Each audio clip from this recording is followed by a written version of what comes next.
Bueno, seguimos hablando con el doctor Julio de Olazábal.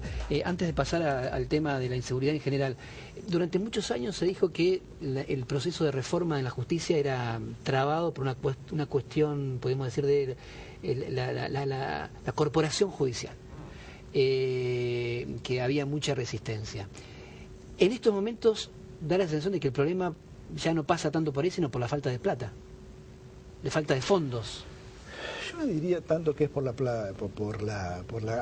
tan sencillo. Sí. Me parece que es como simplificar las cuestiones. Cuando empezó todo esto a armarse, y cuando incluso todavía estaba un gobierno de otro tinte político, estábamos hablando de cómo armar un sistema. Y recuerdo que el recientemente fallecido el doctor Bassó dijo algo. Si en este momento entrara el ministro de Economía y nos pusiera 100 millones de dólares en la provincia y nos dijera pongan en marcha el sistema de que viene, tendríamos que decir no podemos. No podemos porque hay que crear estructuras, convencer gente. Entonces no es solo dinero. Influye el dinero como en todas las cosas, pero no es solo el dinero. Doctor, hasta hace 2 o 3 años en Santa Fe hablábamos todo el tiempo de homicidios. Decíamos, es la capital de los homicidios, qué violenta es la ciudad. Tengo la sensación de que ya no nos sorprende y que ha dejado de ser noticia la muerte y que en estos momentos nos sorprendemos por otras cosas. No sé, cuando toman de rehén una familia, cuando ingresan a una vivienda en particular. ¿Tiene esa sensación de que nos acostumbramos y que casi de la inseguridad ya no hablamos o realmente hay menos inseguridad? Usted lo vive de cerca en tribunales. El índice de delitos, que es lo único objetivo que uno puede tener, sigue aumentando. No en la forma brutal en la que aumentó en otras épocas, pero no podemos decir que disminuyó. Probablemente nos hayamos habituado un poco a convivir con eso, ¿no es cierto? Si uno piensa que antes la población vivía en una situación en la que el vecino podía salir a la calle y poderse sentirse tranquilo, a un momento en el que se tuvo que replegar, obviamente en el primer momento se debe haber sentido muy mal y en el segundo nos habituamos, lo cual no es bueno, que nos hayamos habituado, pero puede ser eso. Ahora, también acá en la ciudad de Santa Fe han disminuido un poco en los números de homicidios, ¿no es cierto? Han aumentado en cambio en la ciudad de Rosario. Hoy en día en Rosario están desesperados porque... Es decir, allí entran muchos factores aleatorios, ¿no es cierto? El delito en general, el delito es un problema social, no es algo muy sencillo de explicar. El delito... No se puede explicar las causas del delito diciendo que hay una causa del delito.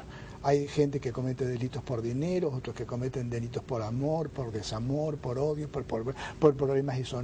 Entonces es muy complejo. Pero lo que sí es claro ver que cuando una sociedad se comienza a descomponer, se rompe la cohesión social, esto aumenta, es decir, así es un índice. Nosotros en Argentina, desgraciadamente, lo tuvimos que vivir, ¿no es cierto? Ahora, entonces en Santa Fe el problema no es ni de la justicia, ni de la policía, ni del gobierno, es un problema de descomposición social. Sí, ninguna duda. Nosotros estamos viviendo en una sociedad que es una sociedad como marcadamente dividida, en la cual tenemos gente que puede vivir, que todavía puede conseguir trabajo, y encontramos muchos barrios que directamente están al margen de todo lo que, de toda forma de acceso. Ese es el foco, ese es el problema de fondo. No el único, porque si vos me decís, bueno, pero un crimen pasional no se explica. Claro. No, por supuesto que no, esto hay que entender. Pero el tema de fondo es ese. Pero en definitiva, ese es el tema de fondo. La ciudad partida. Claro, y ese es el gran problema para salir adelante, porque lo que tenemos que hacer es tratar de volver a integrar la sociedad. ¿Eso se puede?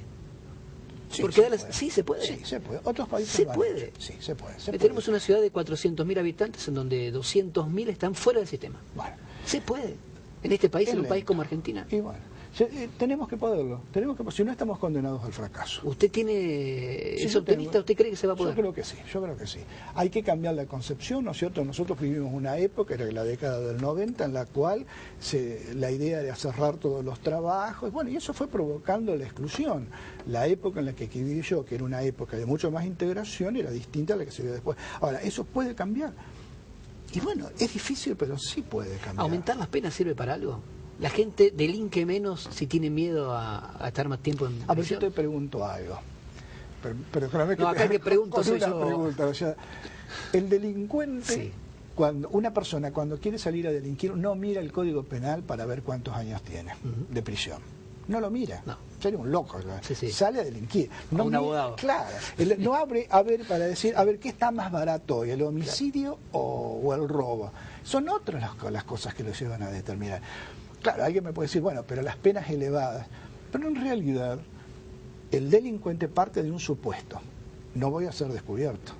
Si no es un suicida, es un loco. Claro. Entonces, al delincuente no le preocuparía tanto la pena, sino si alguien le pudiera dar, pero te vamos a descubrir. Si no eres esa seguridad, pero te vamos a descubrir. En el fondo lo que el delincuente siente es, si total no me agarran. Exacto, porque si no, no delinque. Ahora, el total no me agarran apunta directamente a la policía y también a la justicia. Por supuesto, apunta a todo el sistema. Hay una corresponsabilidad. Ninguna duda, apunta a todo un sistema, ahí no tenemos que fraccionar. Entonces partimos de lo social.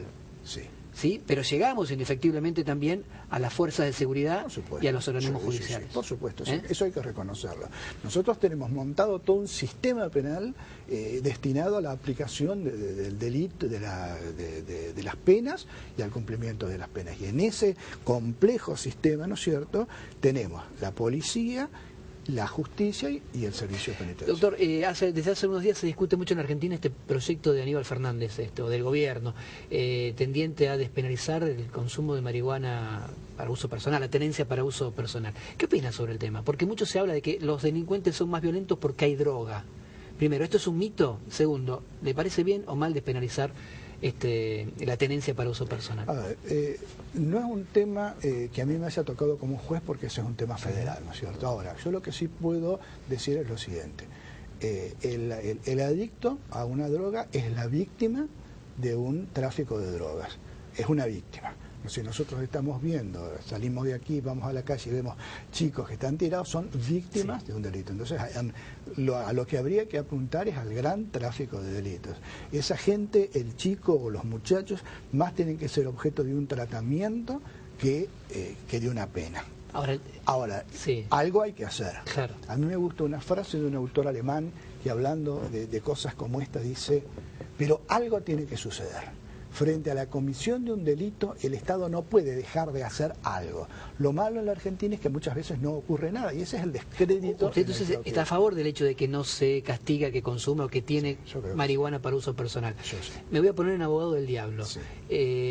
Alguien puede decir, bueno, pero ¿qué pasa si fuma marihuana, maneja un auto, choca a una persona y la mata? Claro.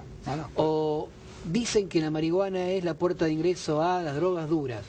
Entonces, ¿cómo permitir que abra esa puerta? Bien. ¿Cómo se responde?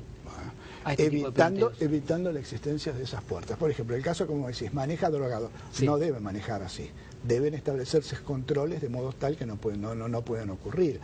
Lo que hay que hacer es no castigar al que es víctima, sino establecer controles y establecer un sistema que impida que eso después ocurra. No es inevitable. Algo parecido a lo que ocurre con el alcohol. Hay controles de alcoholemia. Controles de alcoholemia. Aunque no esté prohibido el alcohol. Hay otro ejemplo que todos lo sabemos ver, lo hemos visto, aunque sea a través de películas de televisión, un intento que tuvo Norteamérica. En la década del 30, Norteamérica quiso prohibir el alcohol, el consumo de alcohol, ¿no es cierto? Penalizó y persiguió severamente. ¿Qué ocurrió? Todo lo contrario de lo que... Es decir, es tanto el capital que se movía que terminaron siendo corrompida la policía, los jueces, todo el sistema, y hubo que volver atrás. Yo creo que de ahí por lo menos tenemos que tomar enseñanza de qué fue lo que pasó. Tratemos de actuar razonablemente. Pero lo que yo estoy totalmente de acuerdo. Algo tiene que hacerse. ¿Qué pasa con esto de la puerta de ingreso a otras drogas? ¿Le permitimos que tenga la llave? No, porque yo diría...